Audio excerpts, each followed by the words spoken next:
যখন আসবে না তো কেউ আসবে না, আর যখন আসবে তো এতজন মিলে আসবে যে আমি থাকার জায়গায় দিতে পারবো না। তবে আর ওদের আমাকে বিরক্ত করতে দেব না। আজকে সব গাছ আমি উপড়ে ফেলেছি। তোমরাই বলো আমার কি করা উচিত? একজনকে বাঁচাতে হলে তো আরেকজনের প্রতি আমাকে মায়া ত্যাগ করতেই হবে।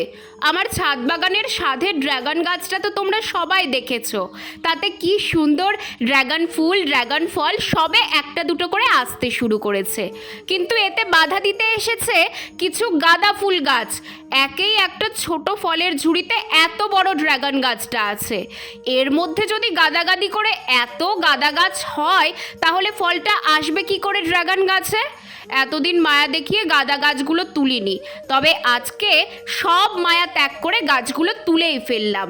আরে না, এত সুন্দর গাছগুলোকে ফেলে দেব না, এগুলোকে নিচে মাটিতে বসিয়ে দেব।